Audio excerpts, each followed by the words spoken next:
It is no coincidence that drawing skin texture is considered one of the most important subjects by those who draw realistic portraits. And here I am once again to talk about this topic. Hi, my name is Matheus Macedo and I am specialized in realistic drawing. If you are looking for tips on how to improve your drawings, subscribe to my channel because my goal here is to share my experience with you. In this video, I want to give you 6 tips on how you can draw realistic skin texture, so let's get right into it.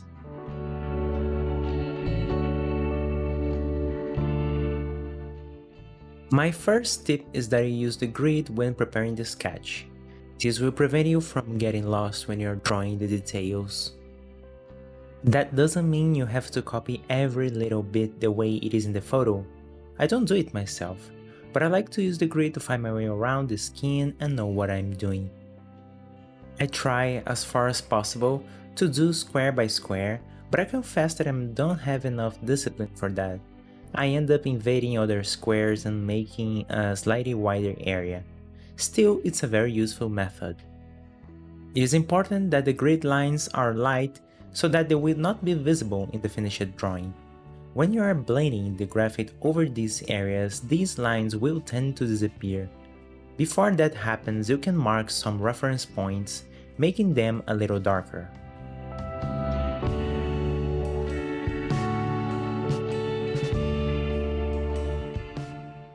My second tip is that you establish the general values first.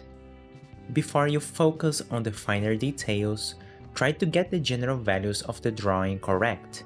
This will make your drawing look three-dimensional, will add volume to it.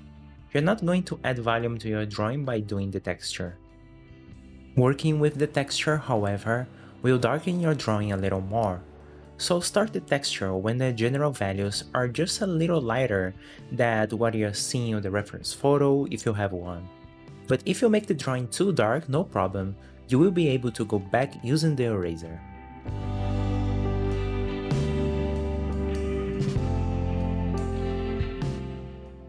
My third tip is to work with layers. This in my case goes for pretty much everything about realistic drawing, but it's particularly evident when drawing skin textures. In my workflow, I usually draw layers over layers, starting with lighter values and then gradually darkening them. This helps me to have better control of the process. To gradually darken the drawing, you can vary both the pencil graduation and the pressure you apply with your hand.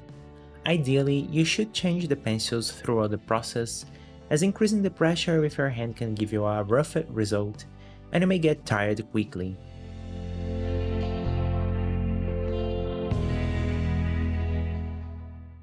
My fourth tip is that you shape the pencil lead and use it flat. When we draw, the pencil tip wears out, which creates a kind of a chisel point. Sometimes it is best not to have a perfectly sharp pencil tip. Drawing skin texture is basically drawing blemishes, and the best way to draw them is using the pencil lead flat. The process consists of overlaying blemishes, and they will be done following what you see in the reference. It's easier than it seems to be. To make the tip of the pencil flat, you just need to scratch the tip of the pencil on some surface, which can simply be a sheet of paper. I do it on a piece of sandpaper.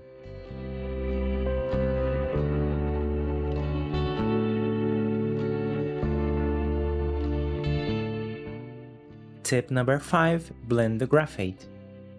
If you like drawings that don't show pencil strokes like mine, then you should use tools to blend the graphite out. It's worth trying different tools: tissue, cotton, Q-tips, brushes, blending stumps. What I don't recommend is using your finger on graphite drawings. Fact is, everyone has oil in their skin, and using your finger as a blender will transfer this oil to your drawing, smudging it.